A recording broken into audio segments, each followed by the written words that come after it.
talked around GPS quite a bit. What did you do before GPS? How much harder was it before technology came in? And probably to Jim as well. You know, we live in a world of algorithms and robot trading, and how big an influence is that having on the market as well? Yeah, I think it's just more sophisticated now. So when I trained, we trained really, really hard, and there was a bit of science behind it. But it's funny, I joked on Triple M on Sunday. We went through this phase where the hotter it was, the less water you're allowed to drink, and if you drank water at training, so that was quite sophisticated. Yeah, it's 40 degrees today, and you'd run over to get a water. That's weak as piss. You shouldn't be drinking water. So, geez, that's a pretty good way to live. You end up like Christopher Skase if you keep doing that. What ended up with him? He dead. I like the. Not a great finish to that story, was it? No.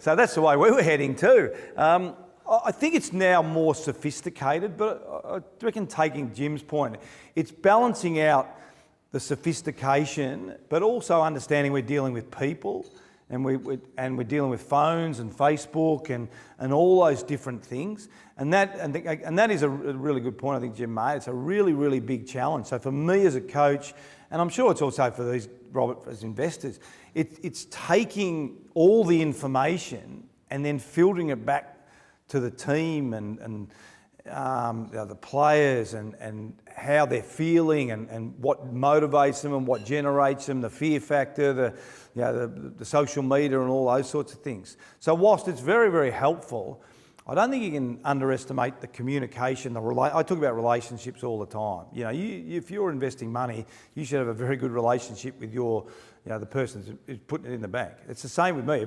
If my job is based on 22 players winning games of footy, I better have a bloody good relationship with them, you know, as well as the data. And I think that's the biggest thing that's changed in football. When I started playing football, we were part-time. We trained in the afternoon, we trained in the morning. Wolsey was a school teacher, but didn't have time to talk to anyone. So the relationships that you have to build now are so much greater than what they were then. That helps, but it doesn't supersede all the other stuff that's more important. Just in terms of media, the big change I've seen, and this is I think to every industry, particularly in the media, we're getting much more data than we've ever had before. Lots of data. We've got all the data we need, but more and more data does not necessarily mean better information. And more information does not necessarily translate into more knowledge. And finally, more knowledge doesn't translate into wisdom. So it's that apex of data, information, knowledge, wisdom.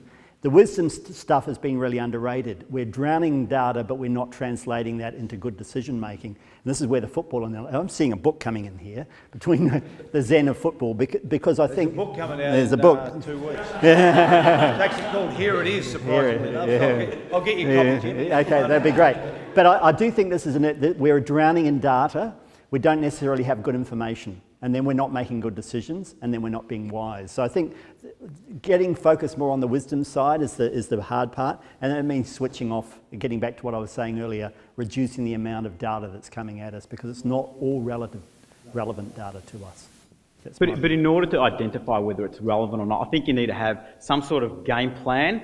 You need to understand what you're actually trying to do in order to then find out whether that information is useful or not, whether you should cut it out or not. In fact, it's great there's more information, and you may be able to use some of these new data or the new information to help you make better decisions. But I don't think you can do any of that unless you kind of know what the end game looks like or what you're working towards. I think, and Paul hit the nail on the head in terms of having a game plan, having a strategy, because without that, I don't think you're just going to be going left and right in all sorts of directions and reacting to what is going on.